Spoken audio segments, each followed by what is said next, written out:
Paano naman mag-encode ng mga bagong miyembro sa ACMS? Una, mag-login sa iyong account. Sa homepage, i-click ang members sa kaliwang taas na bahagi ng page. May lilitaw na drop-down box at i-click ang Search New. Lilitaw ang search window at sa kanang itaas na bahagi naman ay i-click ang green tab na nagsasabing Plus New. Maaari kang mamili sa mga salitang member at interest.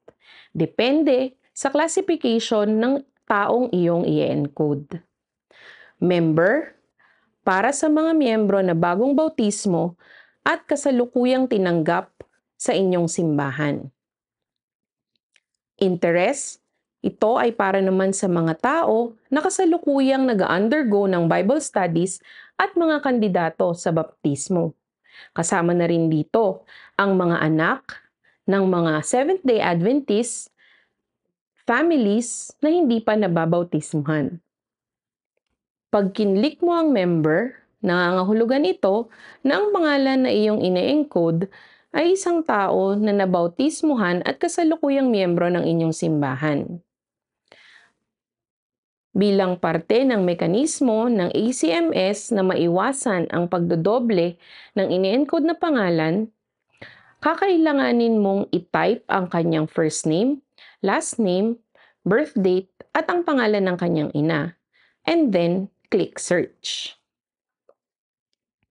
Kung ang resulta ay nagpapakita ng kaparehong pangalan ng iyong ine-encode, maaari mong ikumpirma sa miyembrong ito kung siya ba ay dati nang nabautismuhan at naging miyembro ng ibang church at nai-encode sa ACMS. Maaari ka ding makipagtulungan sa clerk ng simbahan kung saan ang kanyang pangalan ay lumitaw sa iyong paghahanap. Kung iyon ang nakumpirma na ang taong iyong ine-encode ay iba mula sa pangalan na lumabas sa pag-search sa ACMS, maaari mo na ring i-click ang green tab na nagsasabing plus create new record.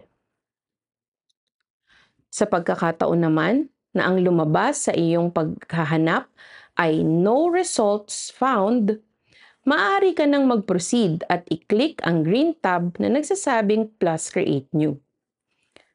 May panibagong window na lalabas kung saan maaari ka nang mag-encode at i-record ang pangalan ng iyong bagong bautismong church member.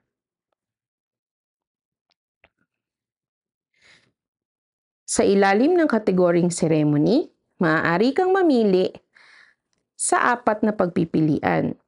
Baptism, ito ay para sa mga bagong bautismong miyembro sa kasalukuyang taon. Rebaptism, ito naman ay para sa mga tao na dati nang nabautismuhan at muling nagdesisyon na magpabautismo.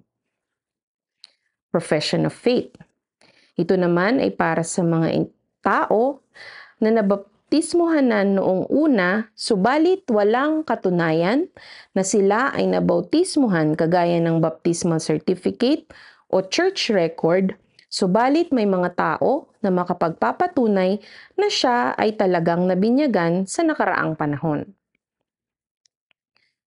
Adjustment, ito naman ay para sa mga aktibong church members na nabautismuhan sa nakalipas na panahon, subalit hindi pa na-encode sa ACMS. Maaari mo nang ilagay ang iba't ibang impormasyon kagaya ng personal data, street address, contact information, member information. Sa bandang huli, maaari mo ring i-attach ang scanned copy ng baptismal form na iyong ine-encode for records purposes. Sa huli, click Save. Paalala lamang po, siguraduhin po natin ang lahat ng spelling at impormasyon na ating ine-encode ay tama sa mismong tao na ginagawaan natin ng record sa ACMS. Magkita tayong muli sa susunod para sa iba pang videos patungkol sa ACMS. Muli, magandang araw sa inyong lahat!